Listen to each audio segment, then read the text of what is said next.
Let's talk about distance and displacement.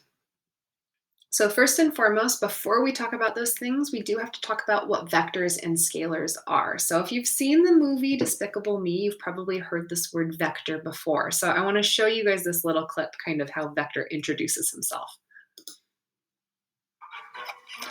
I'm applying for a new villain loan. Go by the name of Vector.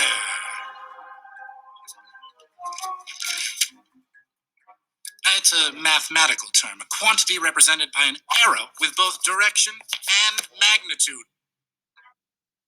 So what vector says is that it's represented by an arrow with both direction and magnitude. So that's really important thing. An important thing about vectors is that they have both a magnitude and a direction. Now that word magnitude just means like an amount. So if I'm saying something like a distance of 5 meters, that 5 is a magnitude. It's the amount of meters that you have.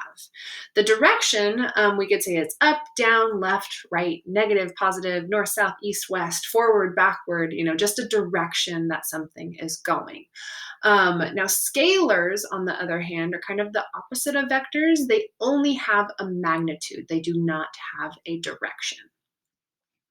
So again, before we talk about displacement, we need to talk about what position is. So a position is just where an object is located at a point in time.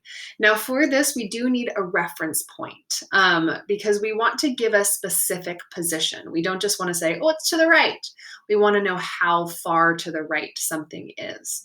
The reference point is often the 0 point on an axis, or it can be an object that we're talking about, which I'll give you an example in a second. So if we have this tree and a dog and I want to know where the dog is located, I can use the tree as a reference point. So I'm going to say, okay, the dog is to the right of the tree. But if I want to know how far to the right of the tree, I need to put this on a number line.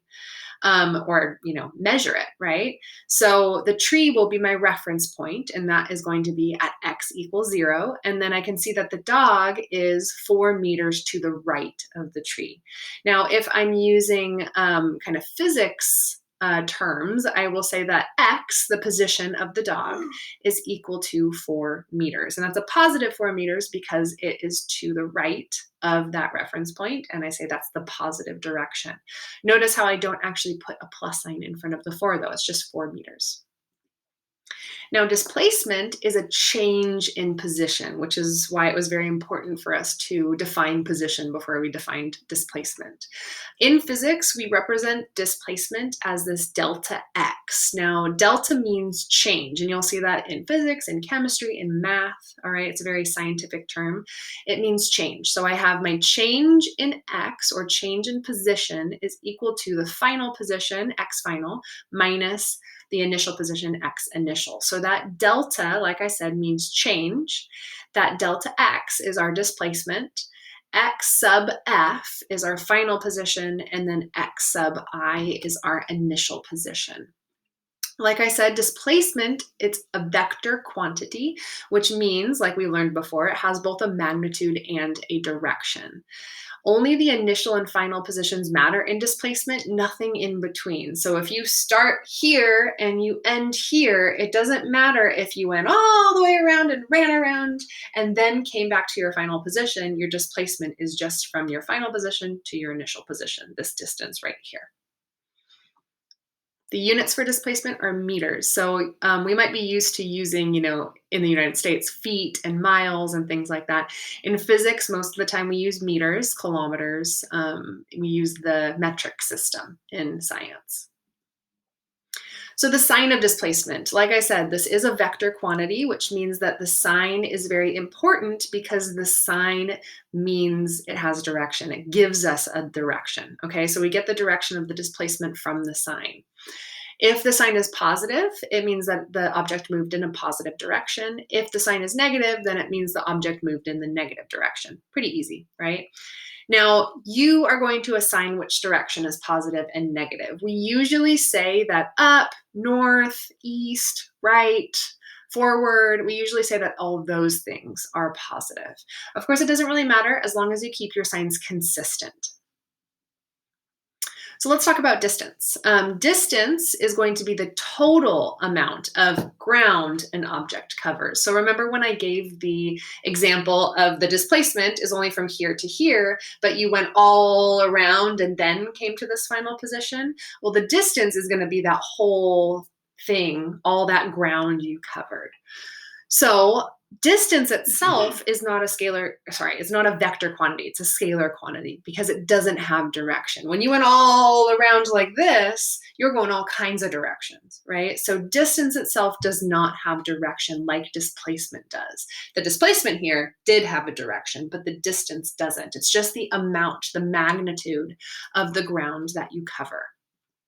So probably have already answered this, but are displacement and distance the same thing?